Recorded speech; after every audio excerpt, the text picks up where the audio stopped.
पाकिस्तान और भारत एटमी जंग के करीब थे। मैंने स्टाफ से कहा पाकिस्तान और भारत को फोन करके तिजारत और मुलाकातों का आगाज करो। जिस बात पर मुझे सबसे ज्यादा सराहा गया वो पाक भारत जंगबंदी है। सदर ट्रंप का अमेरिकी टीवी का इंटरव्यू, पाकिस्तानियों की जहानत और नाकाबिले यकीन शानदार अशिया तैयार करने की सलाहियतों का इतराफ। कहा मेरी पाकिस्तान से बहुत उम्दा बातचीत हुई।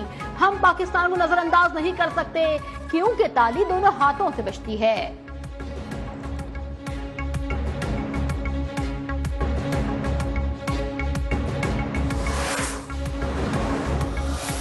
मार्का हक में अजीमुल शान कामयाबी के बाद मसला कश्मीर एक बार फिर पूरी दुनिया के सामने उजागर हो चुका।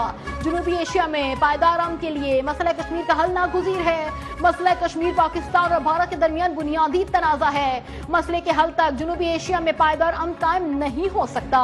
अक़वाम मुत्तहिदा में मुस्तकिल मंदूम आसिम इफ्तिखार अहमद की बरतानवी मीडिया से गुफ्तगू।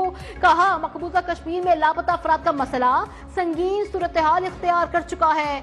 कश्मीरियों की हक खुद इरादियत की जद्दोजहद को रियासती ताकत से कुचलने की कोशिशें की जा रही हैं।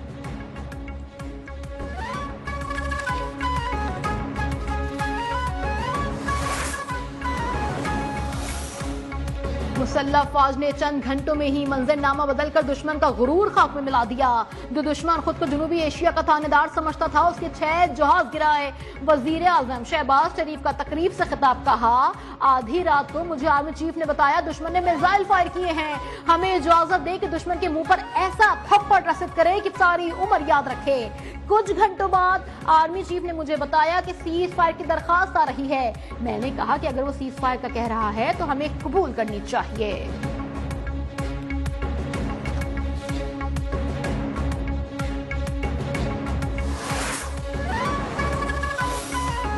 पूरी कौम ने मुत्तहद होकर दुश्मन का मुकाबला किया। हमारे मीडिया ने भी भारतीय मीडिया को जो जवाब दिया वो उसे याद रहेगा।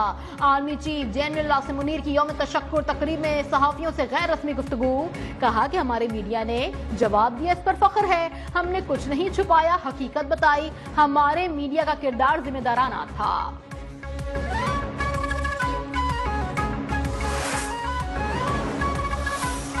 वफाकी वजीर दाखिला मोहसिन नकवी से बरतानिया के वजीर खारजा डेविड लैमी की मुलाकात। पाकिस्तान बरतानिया ताल्लुकात, दो तरफा ताउन और तरक्याती शराकत दारी पर तबादला ख्याल। मोहसिन नकवी ने कहा पाकिस्तान दहशतगर्दी के खिलाफ जंग में आहनी दीवार की तरह खड़ा है।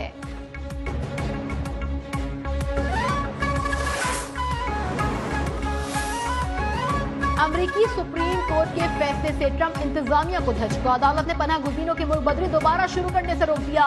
फैसले में कहा कैदियों के हुकूक मुकद्दम है, मुल्क बदरी से पहले नोटिस जरूरी है। अब अपील कोर्ट सदर के इक़दाम की कानूनी हैसियत का फैसला करेगी।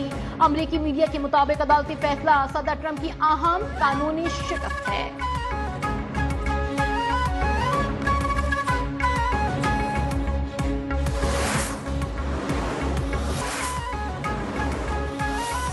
मुल्क भर में गर्मी की शदीद लहर जारी। आवाम के पसीने छूट गए। महकमा मौसमियात का हीट वेव का सिलसिला इतवार तक जारी रहने की पेशगोई। दिन का दर्जा हरारत मामूल से 5 से 7 डिग्री सेंटीग्रेड ज्यादा रहने का इम्कान।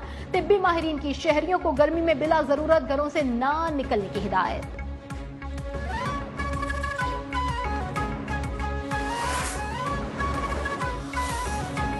ऑस्ट्रेलियाई सहाफी मैल्कम कॉन की आईसीसी चेयरमैन जय शाह पर कड़ी तनकीद। ट्वीट में जय शाह को मुनाफिक करार दे दिया।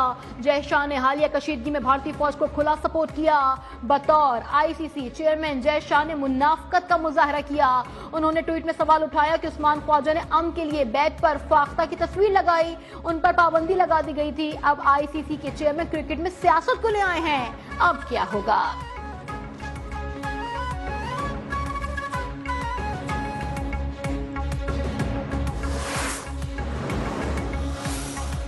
और पीएसएल सीजन 10 के बकिया मैचेस आज से शुरू होंगे। पेशावर ज़ल्मी और कराची किंग्स टकराएंगे। मैच रात 8 बजे रावलपिंडी क्रिकेट स्टेडियम में खेला जाएगा। गैर मुल्की खिलाड़ी भी एक्शन में दिखाई देंगे। पॉइंट्स टेबल पर कराची किंग्स दूसरे, पेशावर ज़ल्मी 5वें और इस्लामाबाद यूनाइटेड तीसरे, लाहौर चौथे नंबर पर मौजूद है।